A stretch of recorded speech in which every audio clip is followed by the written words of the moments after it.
Hey everybody, it's your Sam and I'm here with another video. Today I want to go over a little bit more about some of the particulars of MISTS, some of the things that you can find in my Kindle Vella, the Makeover Institution Supplementing the Supernaturals, or MISTS as I like to call it. And there is a little bit of an announcement that I will make a little bit later on too. Now, without further ado, I want to go over a few of the species that you're going to find in MISTS. I say species because to me that's an overarching word. Species to me is just a better word to use than races, because races usually bring the mind towards just humanoid type creatures or people, and species to me is everything. So that's the reason why I call them species. First and foremost are the elders. The elders are a few clans. There's 7 different species of elders, actually. One of them being wolves, which if you've read Mist, you've met Ravenbow and Lore, and a little bit of wolf. She kind of made an appearance, Summer's wolf. And they are the wolf pack of the elder species, one of the wolf packs of the elder species. There's also dragons, and they actually thought at first that Headmaster Price might actually be an elder dragon, but he is not, which they find out a little bit later. There's otters, because otters are a keystone species. They're very important to the world. And I have shrimp, aka small crustaceans, as another elder species. Owls, penguins, and frogs make up the other elder species. Now, what elder species or the elders are responsible for are maintaining the wild. They were created by Nadia, who is the direct creation of the creator or God or Allah, or whatever you want to call the being that created the world. Nadia was the first creation along with Lucifer, and together they helped the creator create the world. And they are the only ones maintaining it, because the creator has kind of went off and done some other things. So Nadia created the elders in order to kind of delegate certain tasks that need to be done in order to keep the world turning, keep the world balanced, keep the species regulated, and all that good stuff. She also created the elders in order to protect those less fortunate from celestial beings. And there's going to be a little bit more on that towards the end of season 1 of Mists. I'm not going to go too much into that aspect because I don't want to really ruin the surprise for you. The elders are made to protect the world, nature, so to speak. There's one caveat to this. They are not all powerful. That's one. 2, they cannot touch humans or anything that humans have made. They can kind of influence, they can kind of befriend humans, they can kind of try to, be like, hey, this is bad. Can we do something else? That's about all they can do with humans. And thirdly, their powers reside in their animal form. In their human form, they're pretty much powerless. All they can do in their human form is heal quicker than normal humans can. So yeah, they have to shift to their animal form in order to use their powers that they have. The powers that elders have are quick healing, speed, they have telepathy, some of them have teleportation, and some of them have the power of emotional control. They can control the emotions of other beings around them. Their animal forms, the detriment to turning into their animal forms is that most of them are super huge. The wolves, for instance, as you have seen in MIST, they are not regular sized wolves. They are very tall. When they get to adulthood, they will be about as tall as a house. To their shoulders, they will be about 10 foot to 12 foot in height. And of course, adding their head and ears makes it, 14, 15.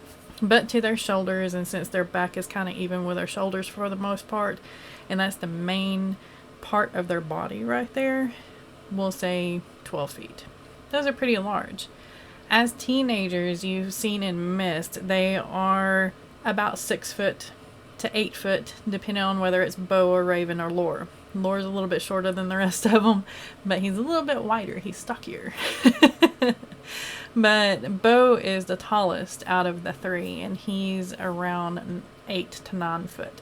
Dragons, on the other hand, are the size of mountains.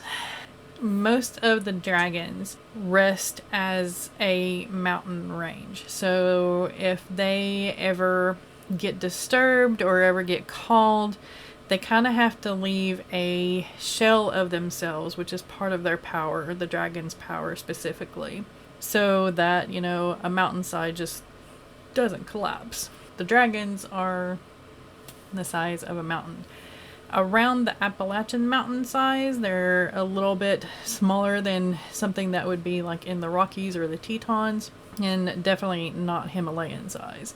We're talking about 3,000 to 4,000 feet tall, give or take a little bit depending on what age they are. Juveniles, of course, are smaller. They can be like little hills or something like that.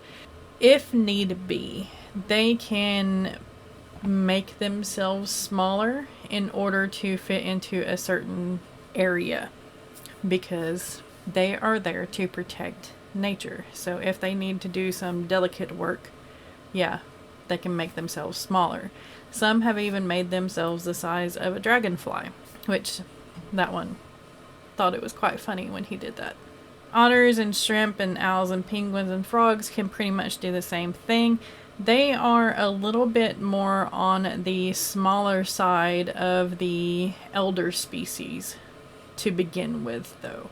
Wolves and dragons being the largest, and shrimp, the small crustaceans, being the smallest of the elder species. But they are still very important. Now I'm going to move on to what I call the Celestials. These are the beings like Nadia and Lucifer, which I mentioned before. Nadia and Lucifer are the direct creations of the Creator. So they were made just like the world by the Creator. They have to be opposites of each other at any given point in time. One can be evil, one can be good, one can be light, one can be darkness. Lucifer tends to take the light side of things while still dabbling into the evil, more destructive side, while Nadia tends to be darker, moonlight and stuff like that, but she tends to be more gracious and heartfelt in doing good for the world. But they do interchange plenty of times. Nadia and Lucifer created different species. One of them being the elders, another one being angels and demons, another one being vampires, some of the vampires. I'll go into that a little bit later too. Nadia and Lucifer are the most powerful out of the Celestials in the MISTS world and in the world of my epic that's going to come out soon. Well, I'll start writing it soon, at least. They gave birth to Cronus, Pontius, Illustris, and Seriu. They gave those 4 children the powers to control the world, basically. They've kind of quartered the earth, literally, and they each have a section. So they basically stay in their own section until they are called to a meeting or a family reunion or something stupid like that, or they just want to see each other. You're not going to see these 4 in MISTS, but you will see one of their offspring. So that's the reason why I wanted to touch on them a little bit. Going on with the celestials, there are demons and angels. Demons are kind of in the sector that belong to Lucifer, which is also Illustrious's and Sarah Yu's sector. And angels belong more to Pontius and Cronus or Nadia. Angels tend to do more good. Demons tend to do more bad. But that's not always the case. Sometimes angels can go all wrathy and destroy any number of things, and that's when the elders have to step in order to control that particular angel or demon. There are different levels of demons and angels, so for the most part, if you do any kind of research on demons and angels, you know that seraphim are the highest, then cherubim, thrones, dominions, virtues, powers, principalities, archangels, and then angels. Mine's a little bit different from that. There's not as many ranks as that, and archangels are actually some of the highest ranking. They actually take the place of, say, the seraphim. They were directly made by Nadia and Lucifer, therefore the archangels have a little bit more power than the other types of angels or demons. Again, angels and demons are interchangeable. Sometimes they do good, sometimes they do bad. It just depends on what they were seen doing by humans as to whether or not they are noted down in the books as a demon or angel. Next is the shifters and wares. As I mentioned before, wares were made directly by Nadia, which means that they have specific things about them. Wares were actually cursed by Nadia. The ancestors were cursed into becoming wares. That's the reason why there are so many different species, because the curses ranged around the whole world, and therefore wolves wouldn't fit everywhere. There's not a wolf on every single continent. That particular species, a werewolf, originated in probably either Asia, Europe, or America. But it's just somebody that done something really, really bad, and Nadia took it upon herself to curse them. Shifters, on the other hand, were a creation by Cain.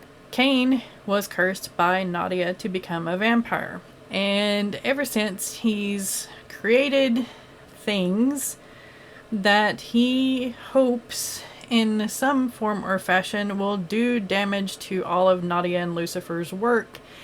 Vampires. There's basically two different lines of vampires. Some of them get a little bit confused as to which lineage they are from. But there is the Cain lineage, actually seeded by Cain. His blood is in them. They are of his bloodline. And that is the children of Cain. You met Andib and Han in MISTS, and there are several others that are still surviving as MISTS is going on in the timeline. But then there are those that are created by Cain or by Cain's offspring. They're the ones that are bitten and changed. Yeah, they have the blood of Cain and his offspring running in them during the first change of species for them, but they are not of the bloodline. They are just sired by Cain and his offspring. That's all I've got for you for species thus far. Let me know if I confused any of you or if you have any questions, and I will do my best to answer them. It's a lot to go over. This is the reason why it is an epic. There's a lot of information, there's a lot of species, there's a lot of world building that I've done, and that's the reason why there's so many different things in Mists, is because my epic has so many different things. The little surprise that I have for you. Because it is Christmas and the winter holidays, I wanted to give y'all an extra episode. So there will be 2 episodes going live on the 21st instead of just 1. So get to reading Mists, my Kindle Vella makeover institution supplementing the supernatural. I greatly appreciate it, and I hope that it is very enjoyable for you. As always, be kind to one another out there. Be kind to yourself. Keep writing, keep being creative, and I'll see you next time.